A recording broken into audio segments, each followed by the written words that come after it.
ఈ రోజు రాష్ట్రంలో ఏజ్ క్రాస్ అయ్యి ఎంతో మంది పేద ఓసీలు, బీసీలు, ఎస్టీలు మాకు ఏజ్ బారైందని చెప్పి కొంతమంది ఆత్మహత్యలకు పాల్పడుతుంటే రేపు వర్గీకరణ జరిగేంత వరకు మేము ఉద్యోగాలు ఇవ్వం, డిఎస్సిని నోటిఫికేషన్ రిలీజ్ చేయమని చెప్పి విద్యాశాఖ మంత్రి గారు చెప్పడం అతని అజ్ఞానానికి నిదర్శనం.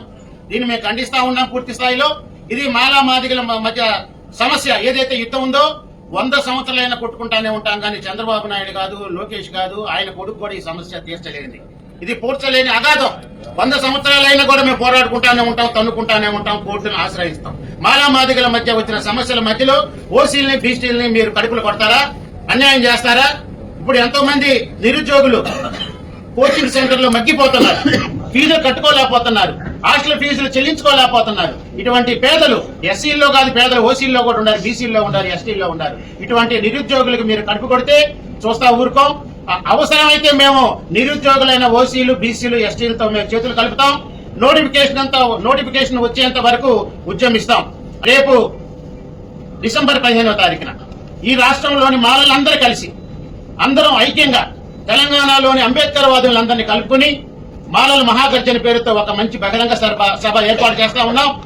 మీరందరూ కూడా రేపు మా చైర్మన్ గారు ఉప్పులెట్టి దేవిప్రసాద్ గారి సారథ్యంలో, నాయకత్వంలో జరగబోయే ఈ సభకు లక్షలాదిగా తరలి వచ్చి మాలల సత్తా చూపించి వర్గీకరణ అంశాన్ని ఎవరైతే ప్రతిపాదిస్తున్నారో ఆ రాజకీయ పార్టీలందరూ కూడా ఆలోచింపజేయాలని చెప్పి మీ అందరికీ విజ్ఞప్తి చేస్తున్నాను. Thank you. జై భీమ్, జై మాల.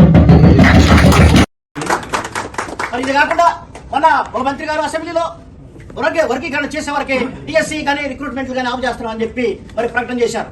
ఇది ఎంత దుర్మార్గం అండి! ఈ రాష్ట్రంలో ఇంతవరకు వర్గీకరణ చట్టం చేయాల, అది అమల్లో లేదు.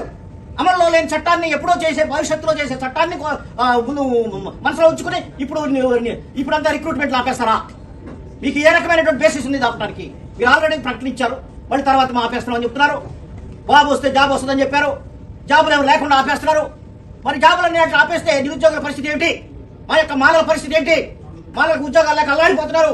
ఇది అన్యాయం కాదని నేను ప్రశ్నిస్తున్నా. ఒక పక్కన మీరు రిక్రూట్మెంట్ ఆపేసి ఇంకో పక్కన తొట్టిదారులో కాంట్రాక్ట్ పద్ధతిలో మీ యొక్క కులం వాళ్ళని మీరు నియమించుకుని ఉద్యోగాలు ఇస్తే మరి అతి కట్టిక పేదలైన నిరుపేదలైనటువంటి దళితుల యొక్క భవిష్యత్తు ఏమైపోవాలి? చదువుకున్న నిరుద్యోగుల యొక్క భవిష్యత్తు ఏమైపోవాలి? కాబట్టి మీరు వెంటనే రిక్రూట్మెంట్ స్టార్ట్ చేయాలి. మీరు రిక్రూట్మెంట్ ఆపడానికి వీల్లేదు. వర్గీకరణకి రిక్రూట్మెంట్ కి సంబంధం లేదు అని చెప్పి ఈ సందర్భంగా స్పష్టంగా తెలియజేస్తున్నాం. మీరు కనుక చేయకపోతే ఈ విషయం మీద కోర్టుకు వెళ్ళడానికి కూడా మేము రెడీ అవుతున్నాం అని చెప్పి సందర్భంగా తెలియజేస్తున్నాం. మీరు ఏ పద్ధతిలో ఆపుతారు? జరగబోయేదాన్ని దృష్టిలో పెట్టుకుని ఆపుతారా? అది ఎంతవరకు సమంజసం మీరు చేసేది? మందాకృష్ణ మాదిగలు ఇప్పుడు రిక్రూట్మెంట్ ఆపడం వల్ల మీరు మరి ఎంతమంది మాదిగలు ఉద్యోగం రాకుండా పోతారు? వర్గీకరణ చట్టాన్ని మేము అమలు చేయనీయం. మీరు వర్గీకరణ చట్టం చేసి తర్వాత నేను రిక్రూట్మెంట్ చేస్తానంటున్నారు మీరు. అసలు వర్గీకరణ చట్టాన్ని చేయనీయమో మేము దాన్ని ఆదిలోనే తొక్కేస్తాం, దాన్ని ఆదిలోనే అంతం చేస్తాం. కాబట్టి మీరు ఆ చట్టం చేయలేరు. ఆ చట్టం జరగని చట్టం కోసం మీరు రిక్రూట్మెంట్ ఆపొద్దు అని చెప్పి ఈ సందర్భంగా తెలియజేస్తున్నాం. కాబట్టి రిక్రూట్మెంట్ అనేటువంటిది వెంటనే స్టార్ట్ చేయాలి. రాజ్యాంగ ఫుల్ బెంచ్కి ఈ విషయాన్ని రిఫర్ చేయాలని చెప్పి మళ్ళీ కేసు వేస్తున్నాం. మళ్ళీ అదే కాకుండా క్యూరేటివ్ పిటిషన్ కూడా వేస్తున్నాం. రివ్యూ పిటిషన్ కొట్టేసినంత మాత్రాన మా ఉద్యమం ఆగదు. మా ఉద్యమం ప్రజా ఉద్యమంగా మారుతుంది, ఉధృతం అవుతుంది, చాలా శక్తివంతంగా మారుతుంది.